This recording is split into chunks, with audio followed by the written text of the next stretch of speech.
नमस्कार मित्रांनो, आज आपण बघणार आहोत प्रकरण क्रमांक 1.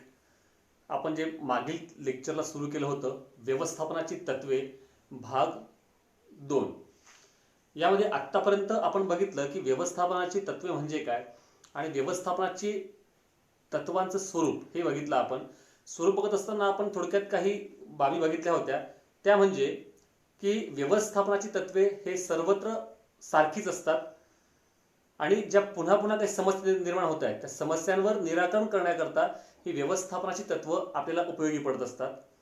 त्याचबरोबर व्यवस्थापनाची तत्व आपल्याला मार्गदर्शक असतातच, त्यासोबतच संघटना, सामूहिक संघटना किंवा काही सामूहिक कार्यामध्ये ही व्यवस्थापनाची तत्व आपण वापरत असताना त्या तत्वांचा वापर हा व्यवसायाच्या आकार व प्रकारानुसार आणि आपल्या आवश्यकतेनुसार आपण करू शकतो, हे आपण आतापर्यंत बघितलं. त्याच्या पुढचा भाग जो आहे तो आपण आज बघणार आहोत, तो म्हणजे व्यवस्थापन तत्वांचे महत्त्व. आता व्यवस्थापन तत्वांचे महत्त्व बघत असताना त्यातला पहिला मुद्दा येतो तो म्हणजे व्यवस्थापकामध्ये उपयुक्त जाणीव निर्माण करते.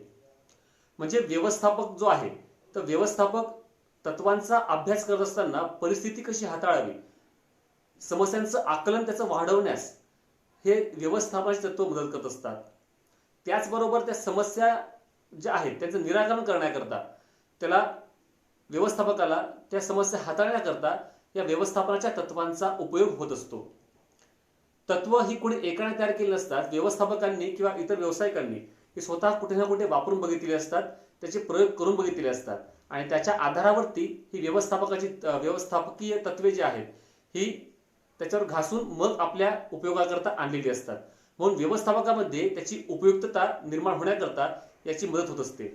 आणि व्यवस्थापकाला तत्वे मिळाल्यामुळे साधनांचा अपव्यय टाळता येतो. हा पहिला मुद्दा आपण याच्यामध्ये बघू शकतो की व्यवस्थापकामध्ये उपयुक्ततेची जाणीव निर्माण करण्याकरता आपल्याला याची मदत होत असते. पुढचा मुद्दा आहे तो म्हणजे संसाधनांच्या प्रभावी वापरास मदत होत असते. आपल्याकडे वेगवेगळ्या प्रकारचे संसाधने असतात. मग त्यात भौतिक संसाधनाचं म्हटलं तर यामध्ये यंत्रसामुग्री आहे, संयंत्र आहेत, पैसा आहे, साहित्य आहे, अशा अनेक बाबींचा आपण उपयोग करत असतो. आणि मनुष्य सामुग्रीचा बघितले आपण तर यामध्ये मनुष्यबळ असतं.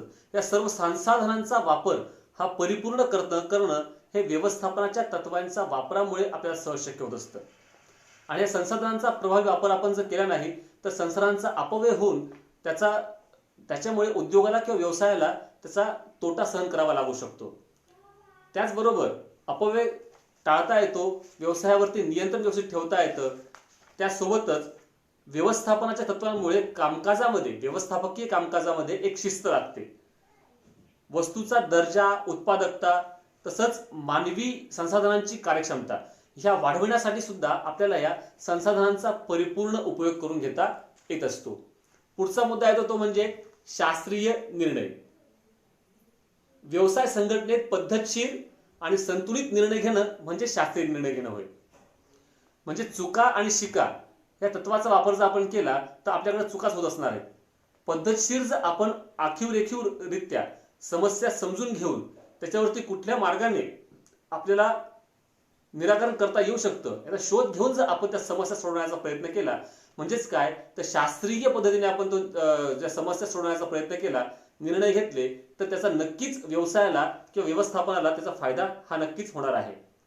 म्हणजे तत्वांच्या वापरामुळे एखाद्या परिस्थितीचे विश्लेषण कसे करावे, विविध पर्याय व त्यांचे परिणाम हे कसे शोधावेत याची कल्पना आपल्याला या व्यवस्थापनाच्या तत्वांमुळे येत असते. म्हणून शास्त्रीय पद्धतीने आपण निर्णय घेतले तर आपल्या समस्या सहज सुटू शकतात. पुढचा मुद्दा तो म्हणजे सामाजिक जबाबदारीची जाणीव. व्यवस्थापनाची तत्व ही फक्त व्यवस्थापन किंवा व्यवसायापुरता मर्यादित नाही. व्यवसाय हा समाजामध्ये काम करत असून समाजात काम करून पैसा मिळवत असल्यामुळे त्यांच्या काही सामाजिक जबाबदाऱ्याही त्यांना पार पाडाव्या लागतात. म्हणजे उदाहरणार्थ योग्य मोबदला देणं, जे मजूर काम करतायत त्यांना योग्य मोबदला देणं, त्यांना योग्य सोयी सुविधा पुरवण्याचं काम करणं. त्यासोबतच कृत्रिम साठा हा न होऊ देणं, चांगल्या प्रकारे स्पर्धा करणं. जी काही व्यवसायांमध्ये स्पर्धा असते, उद्योगांमध्ये स्पर्धा असते, ही कशी चांगली स्पर्धा होईल हा विचार करणं. दर्जेदार उत्पादन उपलब्ध करून देणं, तेही वाजवी किमतीत कसं मिळवून देता येईल याचा विचार करणं, हा सर्व गोष्टींचा विचार ह्या सामाजिक जबाबदारीमध्ये करणं गरजेचं असतं. म्हणजे काही मानकं आपण जर ठरवून घेतली, काही यंत्रणा आपण जर ठरवून घेतली, तर त्या रित्या आपण काम करत जाणं की आपल्या व्यवसायामुळे इतर कोणालाही त्रास तर होणारच नाही, उलट त्यांचा फायदा कसा होईल हा विचार करणं. म्हणजेच काय, तर व्यवसायाची सामाजिक जबाबदारीची जाणीव हे व्यवस्थापनाची तत्व आपल्याला करून देत असतात. पुढचा मुद्दा येतो तो म्हणजे संशोधन आणि विकासास प्रोत्साहन. आजच्या काळात जर बघितलं तर प्रत्येक उद्योग किंवा व्यवसाय यांच्याकडे एक स्पेशली डिपार्टमेंट असतं, ते म्हणजे संशोधन आणि विकास, रिसर्च अँड डेव्हलपमेंट, R&D असं म्हणत असतो आपण. म्हणजे विविध प्रकारच्या व्यवस्थापनाचे तत्व हे डेव्हलप करण्याकरता याचा उपयोग आपल्याला करून घेता येत असतो.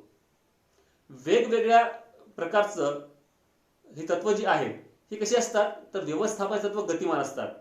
म्हणजे यांच्यामध्ये काळानुसार बदल हा होत गेलेला आहे. आज जरी बघतोय आपण तत्व आपण तीच वापरतो आहोत, जी संशोधकांनी तज्ज्ञांनी त्या काळात शोधून ठेवलेली आहेत, प्रयोग करून बघितलेली आहेत, हीच तत्व आपण आजही वापरत आहोत.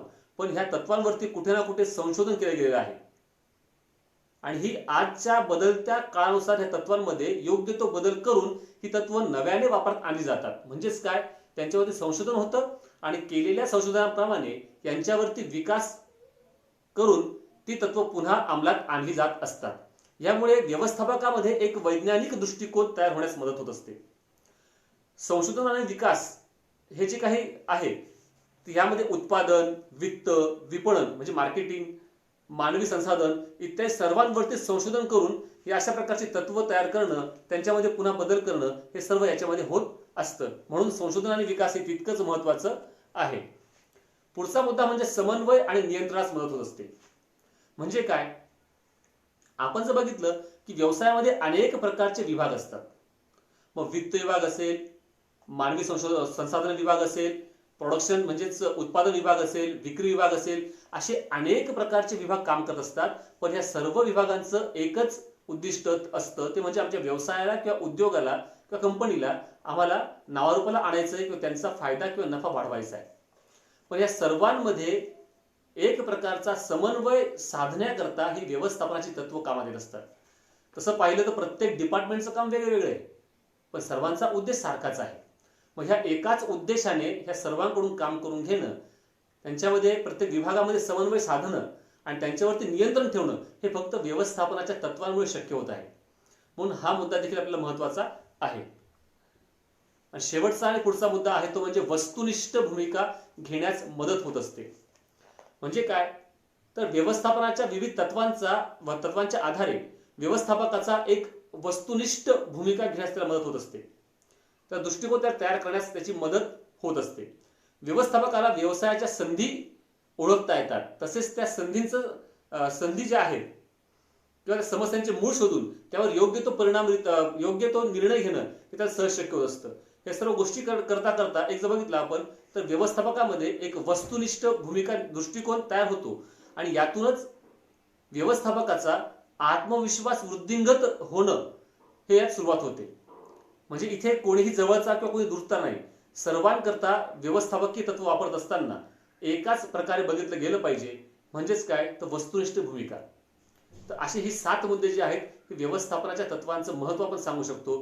पुढे आपण बघणार आहोत हेनरी फेयॉल यांच्या व्यवस्थापनाची 14 तत्वे. तोपर्यंत स्टे होम, स्टे सेफ.